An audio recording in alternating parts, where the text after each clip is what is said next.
idea of this changing body. And I think that's something that we, especially as women, try so hard to not let happen almost. And I've Yeah. had this conversation often lately with like friends or me. I was a dancer and I spent a lot of time like concerned about my body and how that affected my performance and how that affected me getting jobs and all of those things. So there was a lot of pressure put on myself and my body specifically, and then leaving it and then not having that pressure anymore. And like, what do I do with those feelings? What do I do with those thoughts that I've built up for so long? Yeah. And I've worked through that. But then also this idea of like motherhood and changing, like I'm in a committed relationship and I'm thinking about the long-term stuff and like all of those things that are coming next. And that will go hand in hand with your body changing, which is so beautiful. And it's incredible what the body can do.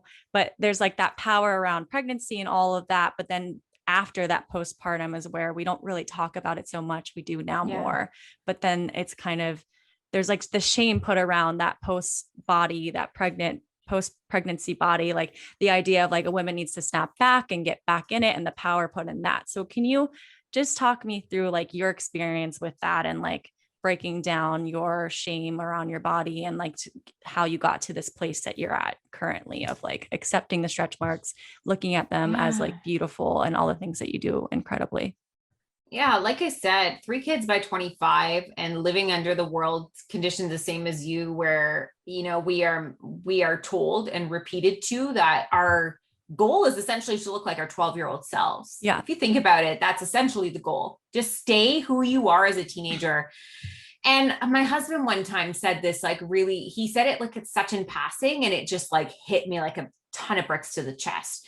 And he was like, yeah, I gain and lose about 30 pounds a year, but that's life. It just ebbs and flows. And I thought, the audacity to have such comfort to just go through life going up and down on the scale. And I just couldn't believe that there was such freedom that existed to truly just allow your body to move through seasons like that. And even the seasons being encapsulated within a year felt really bizarre to me. The postpartum, my first 3 times was, it was just hidden. It was all about your pregnancy, and then you give birth, and then, the doors get shut in your face, and you get really used to that, except for your like core support systems. You get really used to that.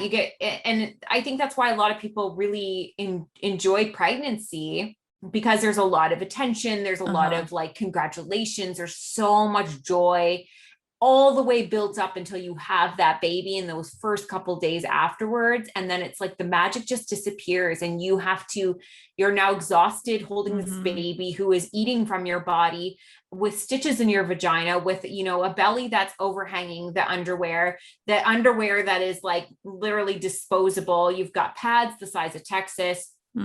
You're like, what just happened? This is what everybody wanted for me. How dare you? And so there's this one quote. Riley Laster said this on Twitter, and I've mentioned it before, but she says, pregnancy is such a trip. The same belly that people admire while it grows and stretches to house your baby will be the exact same belly that people will scrutinize when it's not flat enough to fit society's version of beauty after your baby is born. And that's essentially it. That's what snapback culture is. And whether we like it or not, we are a part of it, and we watch it. We wait for that. Oh, how is she going to do in 6 months? What is that 1 year after? We see women fall into it too. Or like, I'm so proud of my body. A year later, I've done this, I've done that.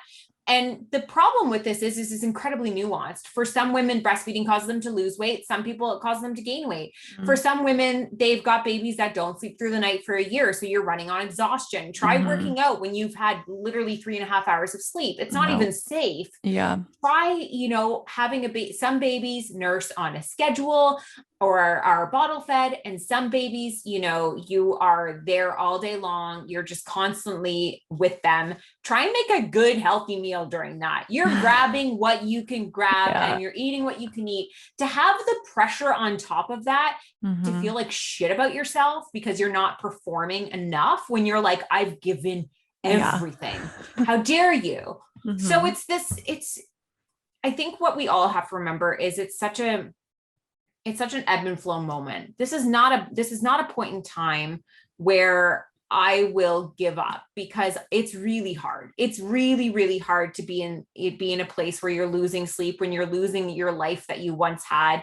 You're going through essentially what I have figured out for me is grief. You're grieving your body, Yeah. you're grieving your lifestyle, while Mm. simultaneously experiencing joy.